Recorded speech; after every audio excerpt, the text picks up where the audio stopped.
नमस्कार, मैं अमित और आप देख रहे हैं आंखें न्यूज़ 24। बिहार सरकार के समाज कल्याण मंत्री मदन सहनी ने पत्रकारों से बात करते हुए विपक्ष पर निशाना साधा है। नेता प्रतिपक्ष तेजस्वी यादव के बिहार में यात्रा निकालने पर कहा कि सदन के 5 दिन के सत्र में एक दिन भी सदन में नहीं थे तेजस्वी यादव। वहीं आगे उन्होंने कहा कि तेजस्वी यादव का जो मुद्दा इस यात्रा को लेकर है, अपराध, विशेष राष्ट्र का दर्जा, आरक्षण, उस पर क्यों यात्रा पे जा रहे हैं। राजद के 15 साल में अपराध की जो स्थिति बिहार में थी, आज तक लोग भोग रहे हैं। वहीं राजद के शासनकाल पर सवाल उठाते हुए उन्होंने कहा कि 15 साल के शासनकाल में लालू यादव की सरकार में पंचायत में भी आरक्षण नहीं दी गई थी। वहीं तंज कसते हुए उन्होंने कहा कि इन मुद्दों को लेकर तेजस्वी यादव को सर पर उतरने का कोई औचित्य नहीं बनता है। आइए आपको सुनवाते हैं और क्या कुछ कह रहे हैं मदन सहनी।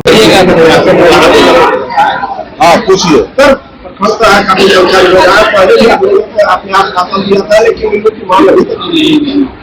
इस संबंध में हम लोग विभाग में अभी अंतिम रूप से कोई निर्णय नहीं ले पाए हैं, क्योंकि भारत सरकार ने इनके पद को विलोपित कर दिया है और ये विभाग में साल 2 साल काम कर चुके हैं। इसलिए हम लोग भी चाहते हैं कि इनको जो है रखा जाए, लेकिन अभी हम लोग विभाग में इससे संबंधित जितने पदाधिकारी हैं सबको बुला करके हम लोग बात करते हैं और उसमें क्या निर्णय होगा तो हम लोग इस पर देखते हैं।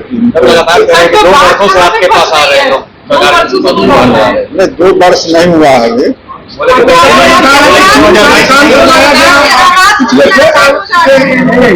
इनको हम अभी बताए ना कि भारत सरकार के कहने पर इन लोग को रखा गया था और भारत सरकार के कहने पर हम लोगों ने इनको हटा दिया है। आगे हम लोग इनको देखते हैं कि क्या हम लोग इनको अपने स्तर से रख सकते हैं कि नहीं रख सकते हैं। ये विभाग में जब निर्णय होगा तो हम लोग उनको पुल का जहाँ तक बिहार में पुल का जहाँ तक सवाल है तो उसका रिपोर्ट हमारे ग्रामीण कार्य विभाग के मंत्री जी ने भी दिया है। उसमें ज्यादातर वैसे पुल हैं जो 50 साल 60 साल पहले ग्रामीण कार्य विभाग से जो नहीं बने हैं, जो जिला स्तर के अन्य योजनाओं से कम लागत में बने थे, वैसे पुल ही गिरे हैं।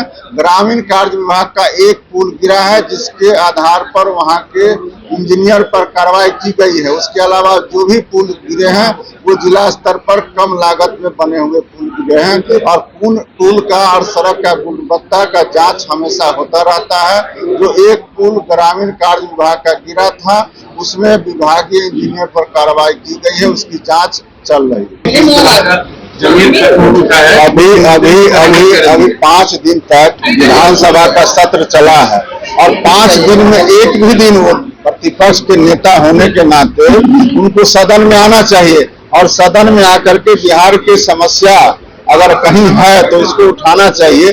जो प्रतिपक्ष का नेता विधानसभा के सत्र में एक दिन भी नजर नहीं आते हैं, उनसे बिहार के लोगों को कोई उम्मीद नहीं है।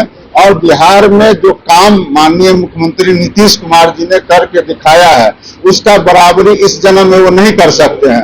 इसलिए उनको जहां भी जाना है, जिस यात्रा पर भी निकलना है, उसके लिए वो स्वतंत्र है, निकले, उससे यहाँ कोई फर्क नहीं पड़ने वाला है। माननीय मुख्यमंत्री नीतीश कुमार जी बिहार के लोगों का सेवा हर स्तर पर किए हैं और करते रहेंगे। रही बात विधि व्यवस्था का, तो बिहार से बेहतर विधि व्यवस्था हम लोग आंकड़े के साथ कह सकते हैं किसी दूसरे जगह नहीं है। बिहार में कानून व्यवस्था पूरी तरह कंट्रोल में है और आने वाला समय में भी कंट्रोल में रहे। बहुत ज्यादा सुप्रीम कोर्ट का जो आदेश आया है उस संबंध में हम लोग को अभी अखबार के माध्यम से, न्यूज़ के माध्यम से जानकारी मिली है कि किसी भी राज्य में अगर राज्य सरकार चाहती है कि कोई भी आरक्षित वर्ग है उसमें सीधा सीधी उनका जो आदेश है वो है क्रीमी लेयर। लेकिन अब ये तो राज्य के ऊपर फैसला करना है।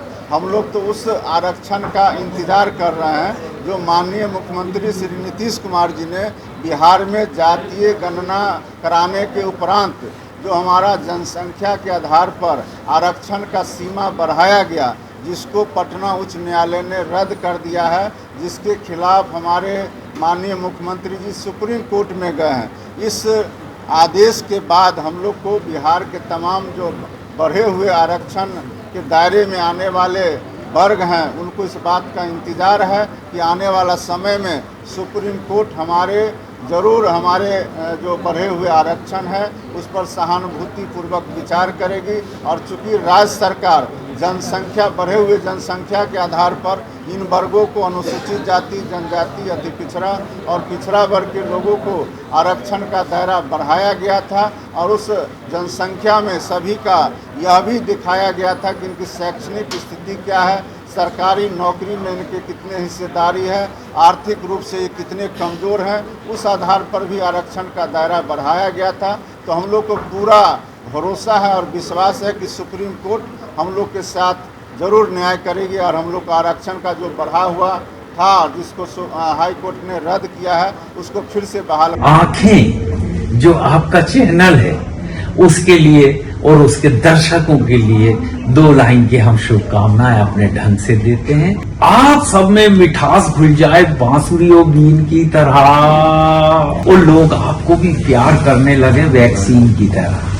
हंसते रहें, मुस्कुराते रहें और देखते रहें आंखें न्यूज 24। अगर आपने अभी तक हमारे चैनल को सब्सक्राइब नहीं किया है तो हमारे चैनल को जल्द से जल्द सब्सक्राइब करें, लाइक करें, शेयर करें।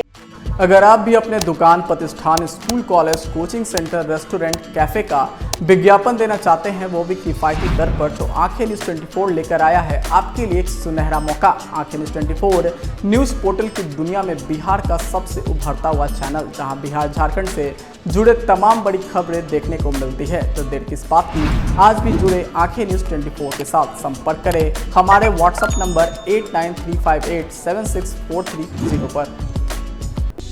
क्या आप पत्रकारिता के क्षेत्र में अपना कैरियर बनाना चाहते हैं? तो आज ही Royal Ashoka Institute of Mass Communication and Journalism में अपनी जगह सुनिश्चित करें।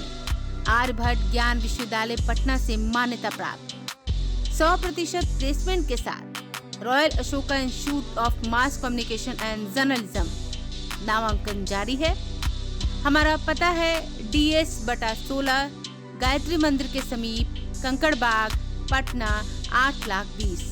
आप हमें संपर्क भी कर सकते हैं। हमारा मोबाइल नंबर है 9955456126।